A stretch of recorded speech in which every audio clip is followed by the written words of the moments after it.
Boo. Good afternoon, everyone. Thank you all for coming. As usual, I begin with my obligatory, heartfelt request that you turn off the noisemakers in your pockets or your pocketbooks. Please, please. Thank you.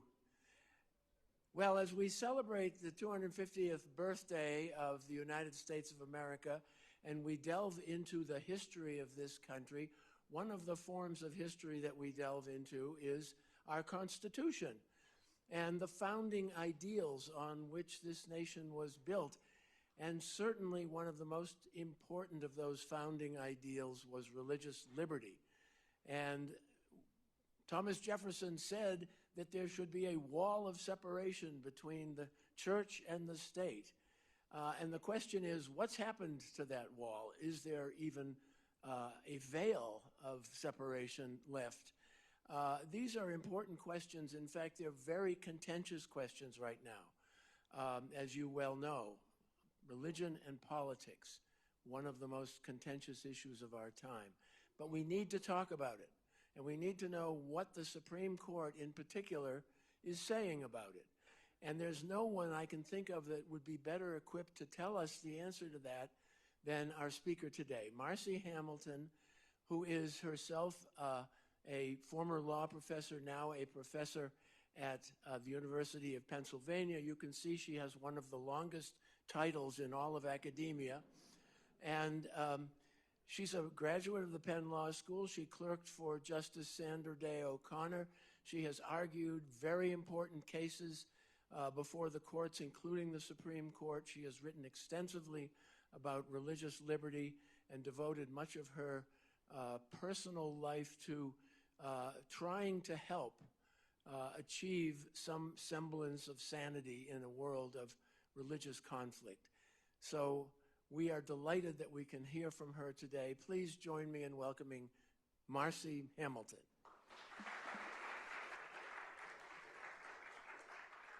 Thank you so much, Colin. I was so honored and flattered when he reached out, and I'm just delighted to be here today to talk about really what I now view as one of the central questions that every American needs to understand better in this era.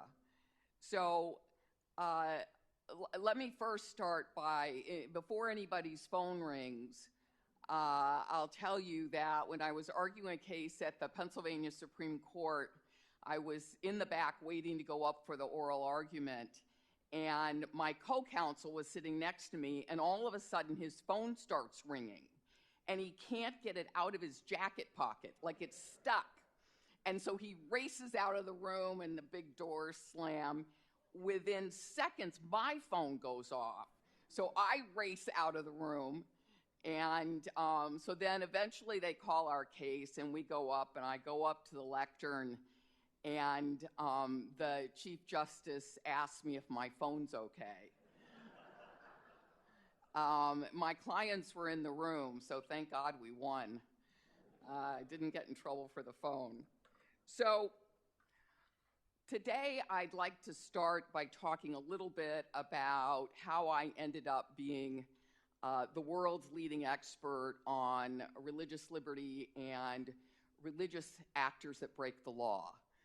That seems like an odd specialty, but it is in fact the arena that I have specialized in, I have written about in my books, God versus the Gavel and elsewhere. So when I started teaching in law school, I was at Cardozo Law School, part of Yeshiva University, and I was involved in the Bernie v. Flores case. Now, that was a case that involved the Religious Freedom Restoration Act. How many of you have heard of the Religious Freedom Restoration Act? A few, a very few, including the former dean of a major law school. So you should all know it's shortened to RFRA, R-F-R-A. But this was a law that Congress passed in 1993 in response to a case that was considered when I was clerking for Justice O'Connor. And the case with Justice O'Connor had the following question presented. You had two drug counselors, and the drug counselors were required not to use illegal drugs as part of being drug counselors. And wouldn't you know it, they used an illegal drug peyote at a Native American church service, and they got fired for using an illegal drug. No, it shouldn't have been shocking, right? They were drug counselors. But they came back and said, well, but it was for religious purposes. And it was for at least one of them. The other one, I think, was just there. But the case got all the way up to the Supreme Court, and it got up to the Supreme Court twice. And the question in the case was whether or not the First Amendment will give someone a pass for violating a law. So if they violated the law for unemployment compensation, which said they were not allowed to use an illegal drug, do they still get the compensation? And the Supreme Court, Justice Scalia, wrote an opinion that year, and basically the opinion said the following. If you've got a law that applies to everybody who does exactly the same thing, no matter the context, they do exactly the same thing, that's a neutral law. And even if you're religious, you're subject to that law. And they said, we have never given a right under the First Amendment to avoid obeying the law. And religious entities had been fighting for 3 decades to get the opposite result. And when they got the wrong result from Justice Scalia, of all people, they went across the street to see Congress. And Congress was asked, would you please pass the Religious Freedom Act? The Supreme Court is stupid, and I'm quoting, about the First Amendment. They don't understand religious liberty, and you need to pass our law. That is how the Religious Freedom Restoration Act passed. Now, I'm going to come back to RFRA later, but I went into all of this as a Presbyterian girl that grew up on warm lemonade and stale cookies every Sunday. I grew up, your classic Midwestern, Texas Christian. But what I learned as a result of this case that I ended up having at the Supreme Court and won against all odds was that in the United States, the separation of church and state is what has kept us safe. It's what's kept us from having religious wars, which are the most fraught wars in history. And so today, what I'd like to talk about is how we used to have the separation of church and state in the Constitution. The United States Supreme Court protected the separation of church and state. But in more recent years, in the last 15 years, almost back 20 years, an increasingly conservative Supreme Court has erased the principles that stand for the separation of church and state. So I'm going to explain where we were and where we are and why it is that I find this so troubling in an era in which we see this rise of Christian nationalism. So, if you talk to the framers, and I read every single word of Madison's notes of the debates, which are the most reliable evidence of what the framers were talking about, they all agreed on one thing. You can't trust anyone. Nobody. You can't trust an individual. You can't trust a group of people. You can't trust the people, capital P. They're all unreliable. And why would they have this felt experience that they're all unreliable? Well, the reason they were at the convention is they were supposed to fix the Articles of Confederation, our first Constitution, and it was a total failure. And it was a total failure because our state legislatures were not acting in the greater common good. Instead, they were passing private laws. You know what a private law is? It's a law where the lawmaker says, I would like my friend Joe to get 50 acres and a cow. That's a private law that not everybody votes for. So they saw the state legislatures were corrupt. The people were bearing arms against each other, Shays' Rebellion and elsewhere, because we did not have a coin yet. We did not have a reliable currency. We were not doing well conducting wars. You couldn't get the states under the Articles to even contribute. So they were there because of the massive failure of our very first Constitution, which we did not call a Constitution. And they believed that you can't trust humans. And so what they did is they put together a system, and at the time, the image of the system that you would put together is the image of a watch. It was mechanistic, and the idea was that you would put the pieces together, and then each piece would have its own role. At the same time, they had to work with the other pieces for the whole thing to work. And so this image of a watch and creating a watch meant that government making was experimental. They needed to figure out who was going to be which cog and what you would do with each one of them. So at the convention, the debates were about, okay, let's consider this way of doing this, and then can we trust them? Or is there a way to stop them from doing bad things? So the framers, as you all know, divided the Constitution system into three branches, the idea that each would have its own powers, but that each would be forced to work with the other, working theoretically toward the common good. They created a new system of government with two sovereigns, that you would have state sovereigns and you'd have a federal sovereign. That was very innovative. And the idea was that the federal government couldn't take over the states and the states couldn't take over the federal government. They also set up a Bill of Rights so that there would be rights for the people against the government, right? All of this is, we don't trust anybody.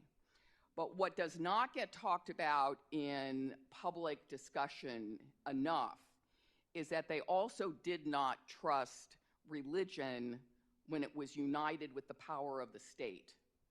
They did not trust established religion. And of course they didn't, right? The people who came to the United States and settled here for religious liberty, right? They were coming from the kind of a religious oppression that meant you were killed if you were the wrong faith. And so they did not trust that union of the government with religion. And of course, when our forebears came over here, they didn't all practice the same faith. In fact, a lot of them didn't like each other. In fact, some of them killed each other. So in Massachusetts, which had an established church, Puritans, established church so that taxes were collected for them, they did not approve of the Quakers or the Baptists. And when they didn't approve of the Quakers or the Baptists, and why didn't they like the Baptists? Because they don't know how to do baptism, right? They were doing baptism with way too much water. So they did not like the Baptists. Quakers were just annoying. But what they did is they killed them for being the wrong faith. And so we did not start out ever as a Christian country. We started out as a country with a lot of Christians, some of which could tolerate some. That's where we started.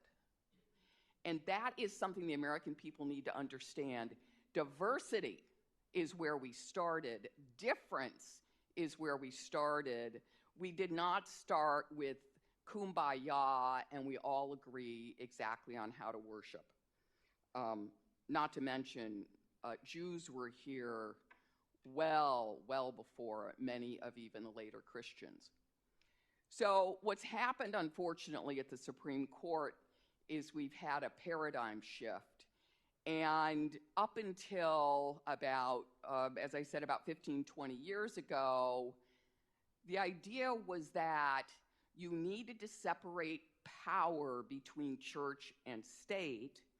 And the reason you needed to was because you couldn't trust them if they combined their power, right? And the reason you couldn't is because they are the two most authoritarian structures of human existence.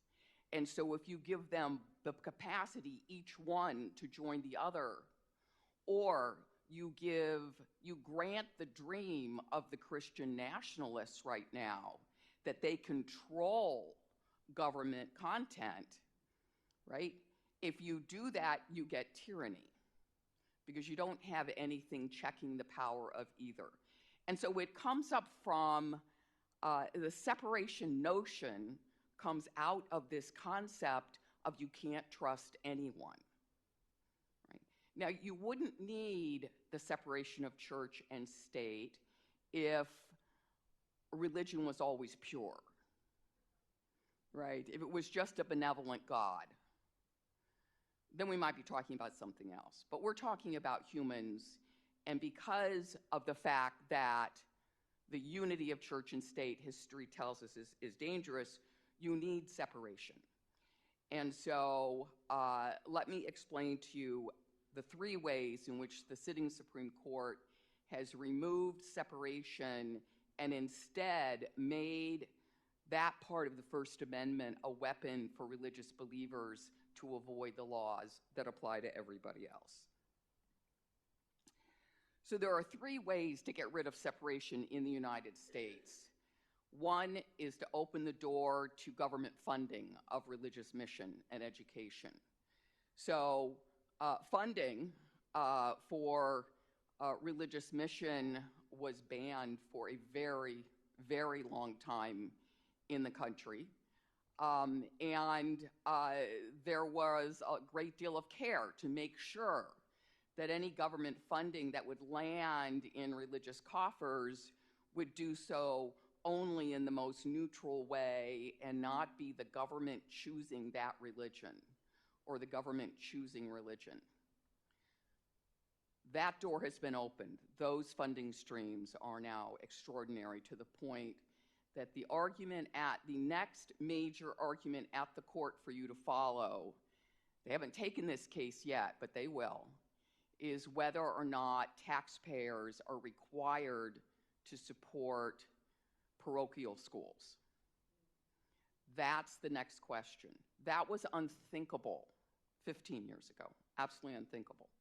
Two, the second thing the court has done is you can carve back the principle that the government may not back religion or a particular religion.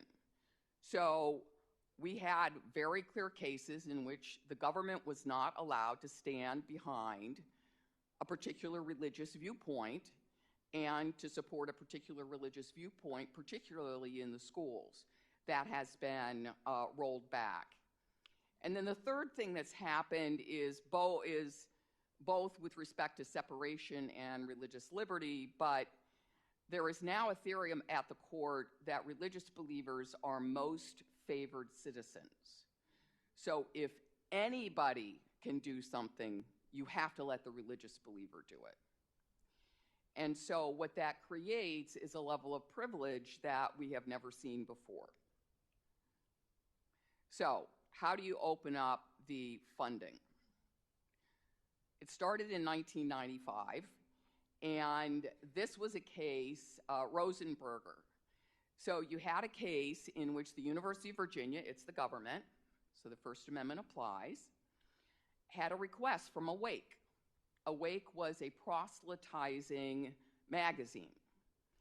And they asked for funding along with the chess club and the debate club and the international studies club, etc.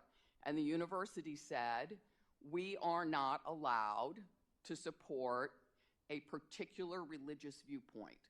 So the funding cannot go to Awake. In a case that that changed things dramatically, in a 5-4 decision, a very close decision, the Supreme Court said that they could not refuse to fund Awake, that they were required, if they were going to give money to the chess club, they had to also give money to this religious viewpoint publication. So in 1995, that was really the beginning of this concept that money can flow directly from tax dollars directly over to religious entities.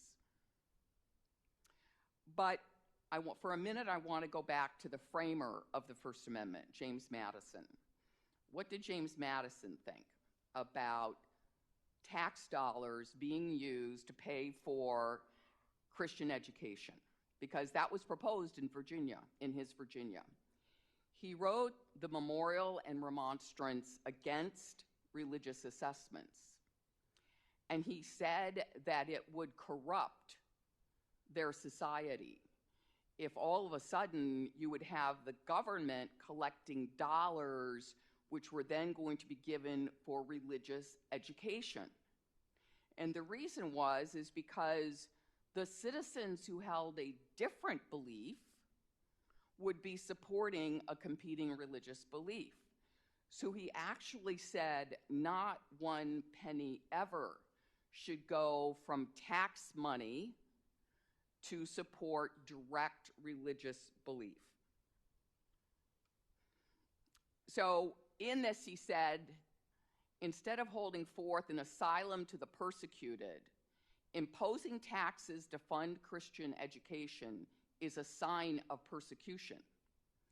It degrades from the equal rank of citizens all those whose opinions in religion do not bend to the legislative authority. In other words, what he's saying is if the legislative authority is going to pay for a particular religious viewpoint, it's privileging that religious viewpoint, and that same legislative authority is not acting in equal terms to everyone else who believes something different. And he went so far as to say, distant as it may be in its present form from the Inquisition, it differs from it only in degree. In essence, he was making the point which I was making earlier, which is that we have to be very concerned when our elected representatives, our government, combines with a particular religious viewpoint. Because when that happens, that's when you have the opportunity for the most corruption. So at this point, that this original concern from Madison, who wrote the First Amendment and the Establishment Clause, that worry, that concern about supporting with tax dollars particular religious mission has been written out of the Establishment Clause cases. So let me give you two cases to compare. We'll go back to 1947. And in Everson was a case in which the bishops, the Catholic bishops of New Jersey, had asked the legislature for busing. So public school students were getting public school buses, right? And the argument was made is, why can't we also have buses for the private school students, right? And of course, as you all know, that's what happens now. But it had never happened before, and the question before the court was, is it safe? Because if the state starts paying for that transportation, then the religious entities are going to have a lot more money to spend on religious mission and message, etc., which we can't fund. Now, in the end, the court said, this is okay. It's okay because this is about educating children.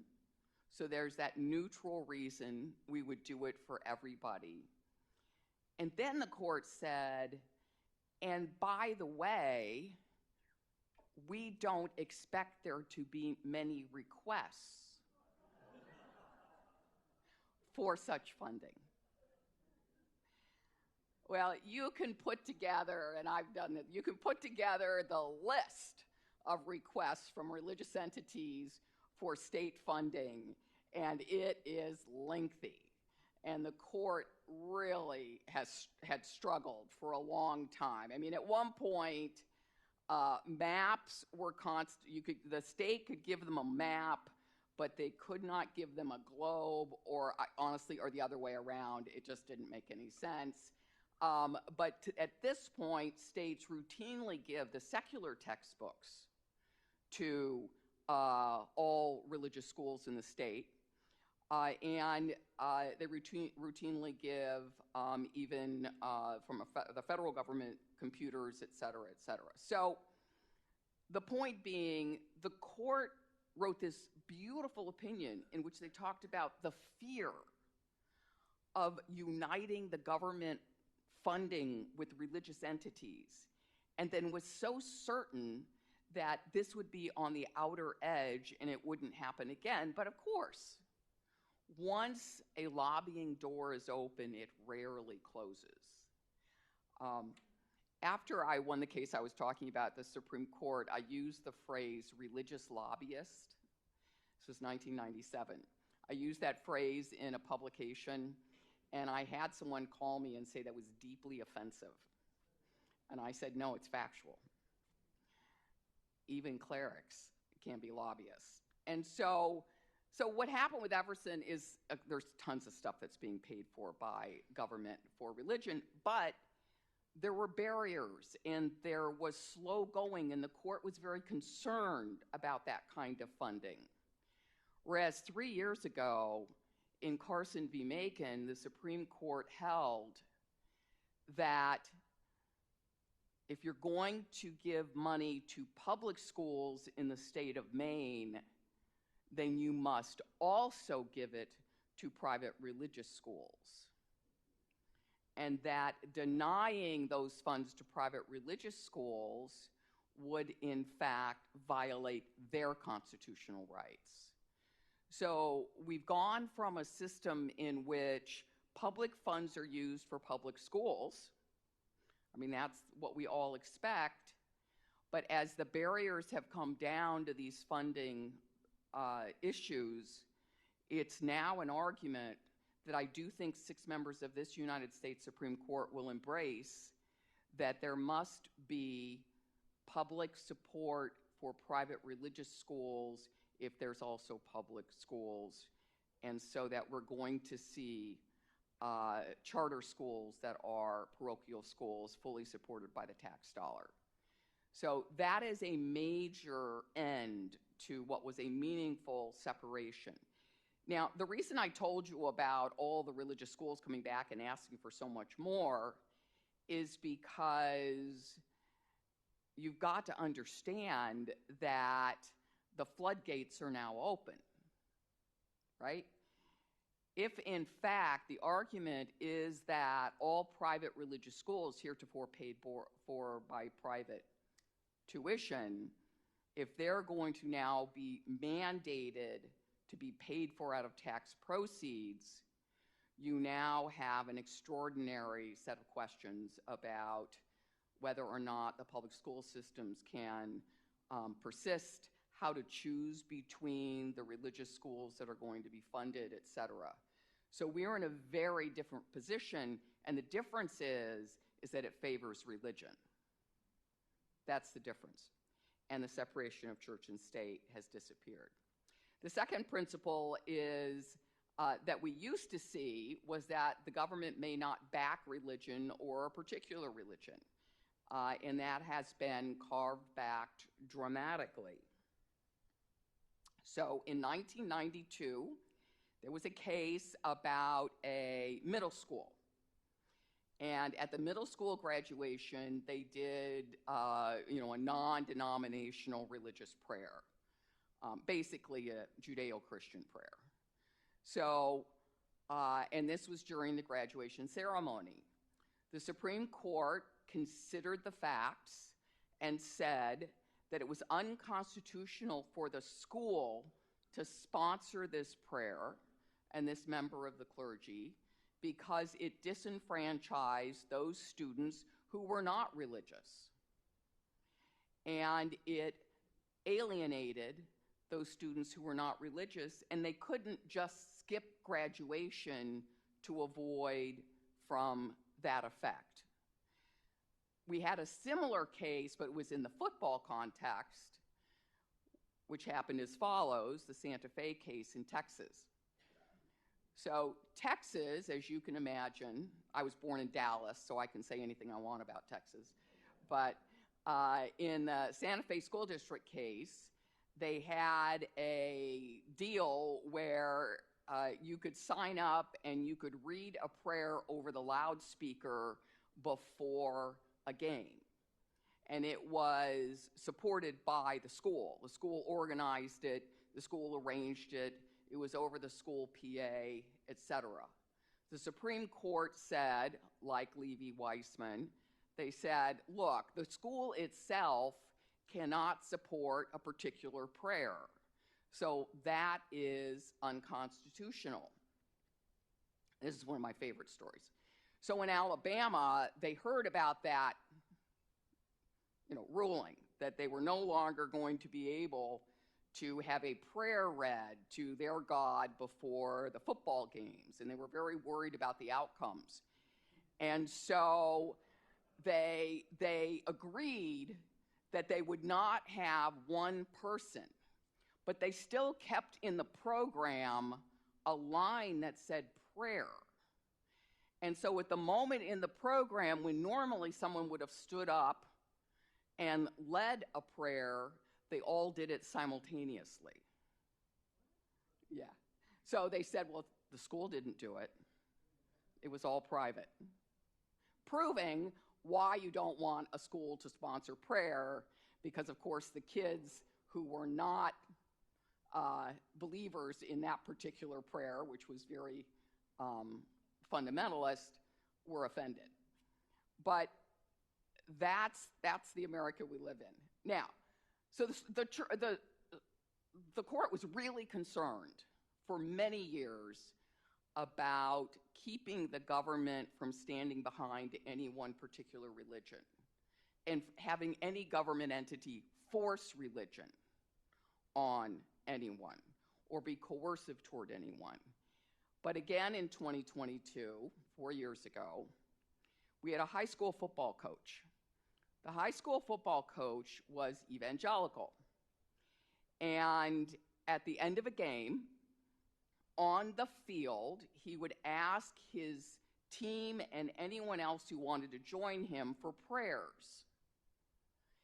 And the stands weren't even emptied yet. And so you had a school official gathering students for a prayer right after the game, and the practice was challenged. The argument was that his football team members were being coerced, whether they wanted to be part of this prayer or not. Obviously, you want to curry favor with the coach, and so you're going to join in the middle of the field, whether or not this is your faith. The case went all the way to the Supreme Court. The two lower courts said that's unconstitutional, consistent with the lower cases. And the Supreme Court said, no, that's just fine. So a majority of the Supreme Court, the conservative majority of the Supreme Court, actually said that this was completely non-coercive. He didn't do anything like this is being described. There was no pressure, and this was just a voluntary gathering. The dissent, which this is extraordinary, you don't see this very often. The dissent included pictures from the evidence showing the coercion, showing the ways in which this coach was actually encouraging people to come. And so in the end, what the majority said is that if it looks neutral, we'll say it's neutral, but of course it wasn't really neutral. So this is a principle now that a principal could hold a prayer meeting in the middle of the school day and make the arguments that were made in this case. A teacher could do something like this. And so this is a radical change, and it is a reduction in the separation of church and state as we know it. Now, the third way that you get rid of the separation of church and state is you quit distrusting religion, right? So if the reason you're worried about the separation of church and state is because you're worried about the union of power, and the reason you're worried about the union of power is because you don't trust any humans, right, then you have a healthy regard for the possibility that religious entities might not always act in the public good, right? That has changed. What has changed is that the Supreme Court increasingly has made it inappropriate to disrespect or to not fully honor religion in all contexts. And it has used the statute I said earlier, the Religious Freedom Restoration Act, in order to do this along the way. So how many of you have ever heard of the Hobby Lobby case? Oh, good. Okay, so what happens in the Hobby Lobby case? You have a guy, he's religious, he's the owner. It is a hobby store, right? It's just like Michael's. And this hobby store hires anybody that walks in from the street. There's no religious requirement for hiring. In fact, it would be illegal for him to discriminate based on religion in hiring. And he's controlled by Title VII. He's required to provide fairness and equality to his employees, okay? The Religious Freedom Restoration Act, though, according to the Supreme Court, permitted someone who is the head of a $150 million for-profit corporation to impose his religious views on which contraceptives the women in the company could get through their health care plan. He argued, I don't believe in certain kinds of contraception. They're all abortifacients, his list. Now, here's a fun fact. Not one of the contraceptives he disapproved of was in fact an abortifacient. None of them triggered abortion. But regardless, his belief's his belief. So he says, I don't believe in these types of contraception. Therefore, they should not be in my plan. Therefore, my employees should not be able to get it. And the United States Supreme Court said, as a religious believer, he should not be forced to require contraception to his employees in violation of his beliefs. Now, go back a little bit, right? His employees aren't co-religionists, right? They're supposed to be protected under Title VII for fair treatment. But because of RFRA, which that's a whole nother lecture, but because of RFRA, the Supreme Court says, no. This owner of this secular organization gets to impose his beliefs. Now, Bostock v. Clayton County was a case in which the Supreme Court said that LGBTQ are protected by Title VII, so that you can't be discriminated against at your place of employment just because you're gay, right? That was the ruling in that case. But they threw a big middle paragraph in. And in that paragraph, they said, but if you're religious, you do not have to employ LGBTQ. So if you're religious and you find out that one of your female employees married a female, you can fire them the next day because of your religion, right? Even if they're the best accountant you ever had. So in other words, the Civil Rights Law, Title VII, is overcome by religious liberty. That is the concept I was talking about earlier about this court has envisioned religious believers as most favored. You can't burden a religious believer even if the civil rights laws stand in the way. They've now taken that reasoning, which was statutory to the Constitution, in the most recent case in Mahmoud v. Taylor. Actually, it's not the most recent, but it's the most straightforward.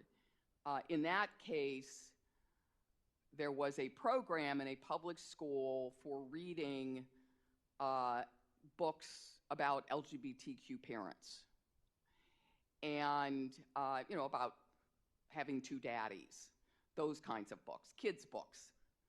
And parents objected, saying, I don't want my children to hear that kind of messaging. I don't want them to know about LGBTQ.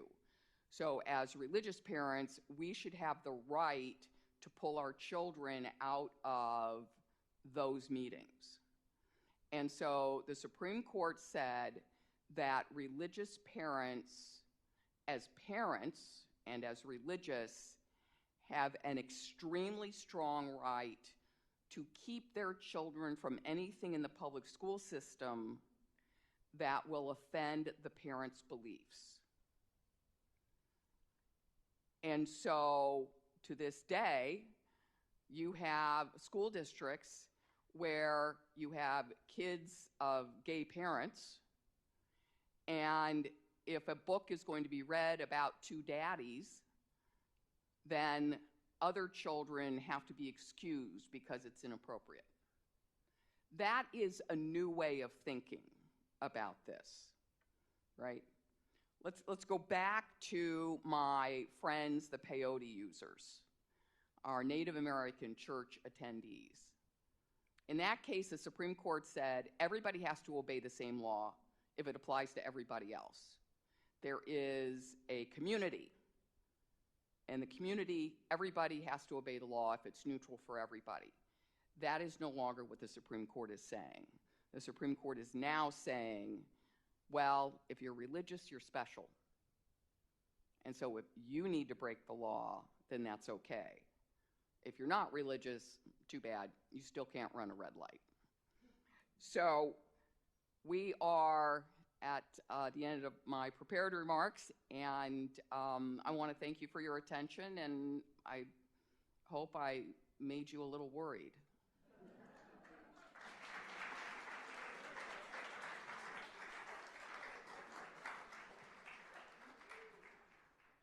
Questions? Yes, Patty. How much does the religious makeup of the Supreme Court affect these laws?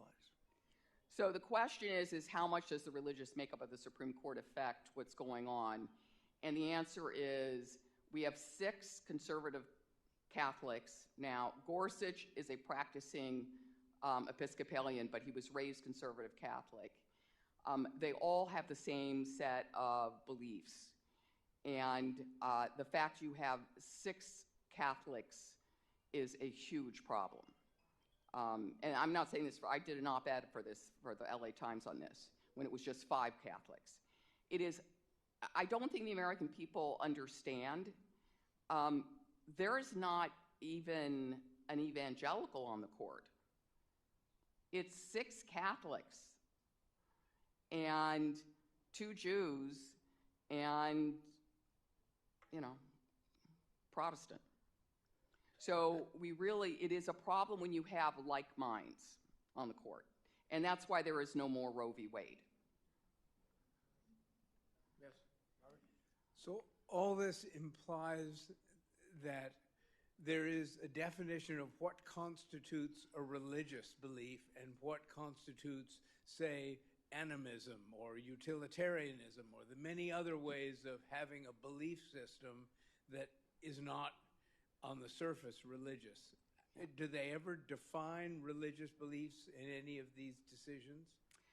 That's a really good question. So during the Vietnam War, the court expanded what the definition of belief, religious belief might be, and it was including philosophical, and so it went beyond expansion. But what I can tell you is if you track the results, the values of Christian conservatives on the right are the ones that are getting the most leeway.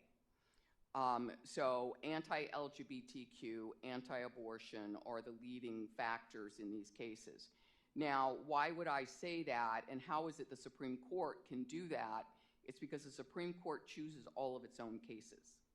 So the court takes 70-some cases a year out of about 18,000 petitions.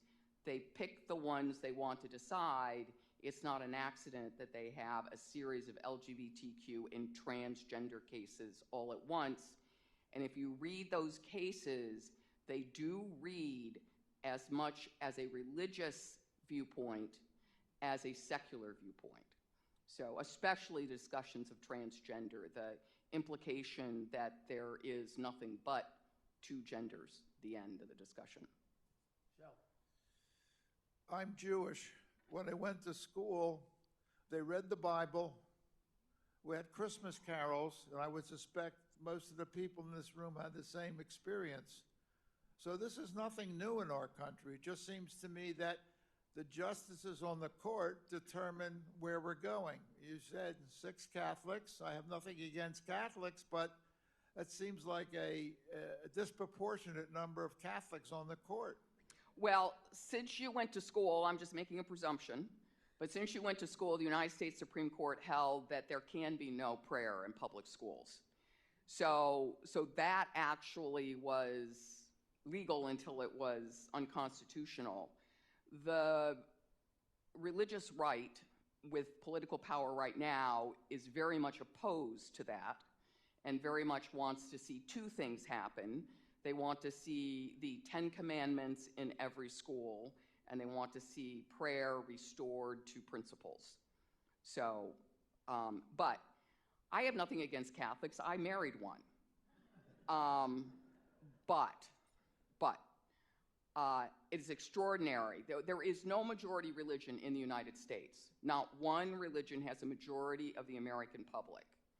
And to have no majority of any religion in the United States and to have 2/3 of the United States Supreme Court from one, not just one religion, but from the same perspective on religion is wrong.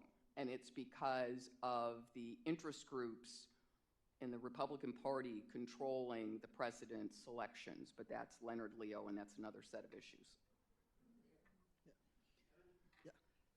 Since you're an academic, is there any academic concern about the forced indoctrination of American service people in the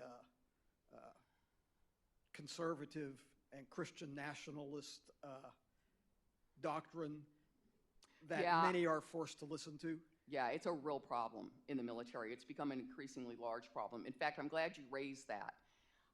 So I know a number of the organizations that fight for religious liberty in the military, and one of them contacted me yesterday shortly after the Iran war commenced.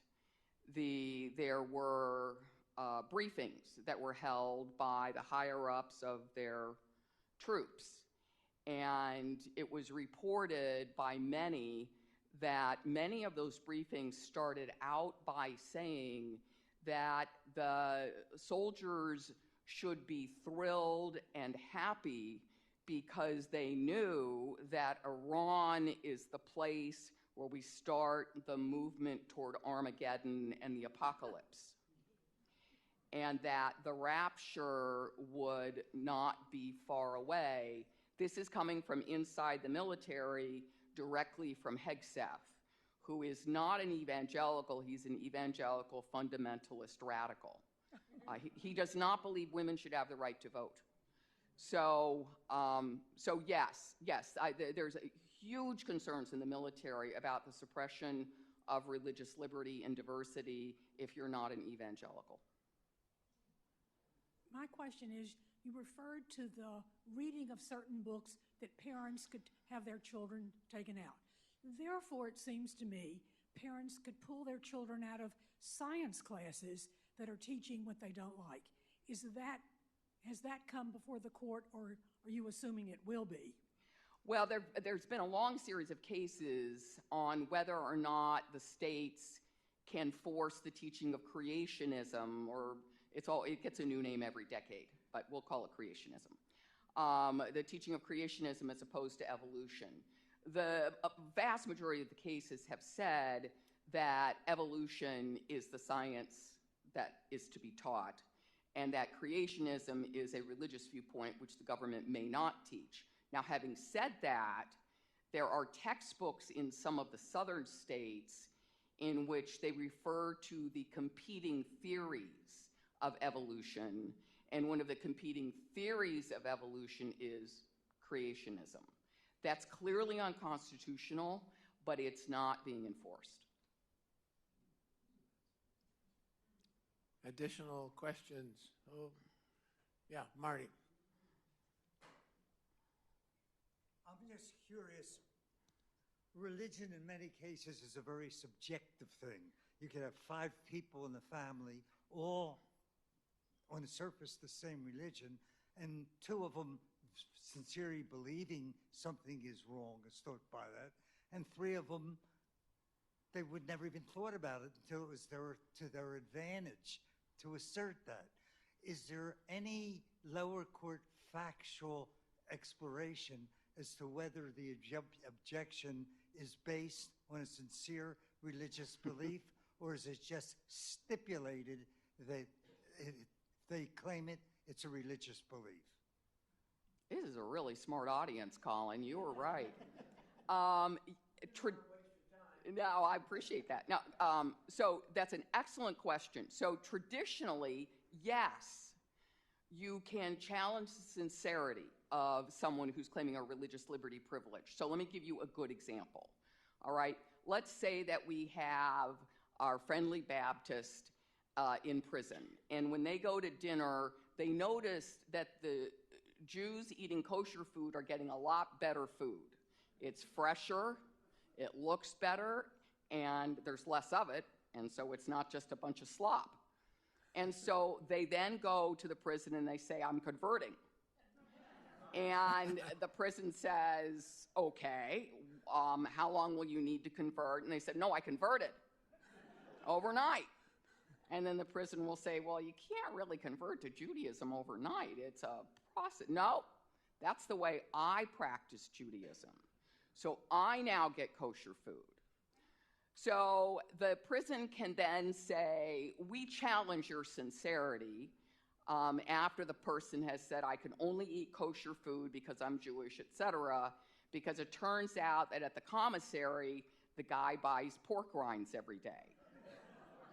And so, yes, they made it up. But my favorite group ever to make up a religion was a group of convicts in a prison, and they created the Church of the New Song. Cons. They literally did. The Church of the New Song believed that they must have steak and sherry every Friday at 5 p.m. This was their belief. And so when this RFRA statute, which gives you all this religious liberty you never had before, passed, they went right to court.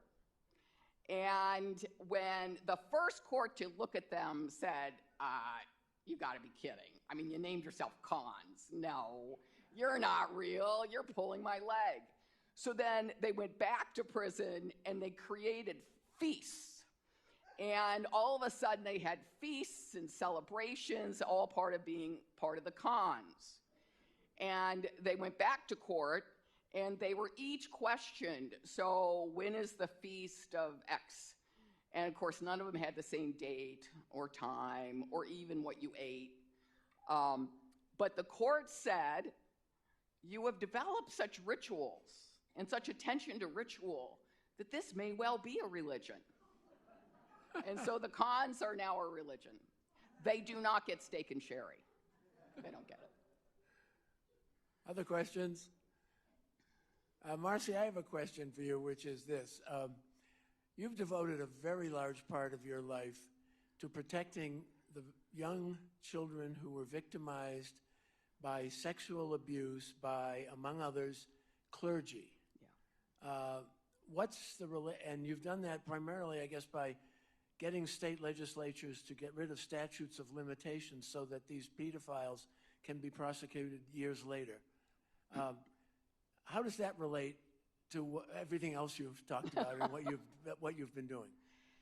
So after I persuaded the Supreme Court that the Religious Freedom Restoration Act was unconstitutional, all the groups that lobby against religion came to me.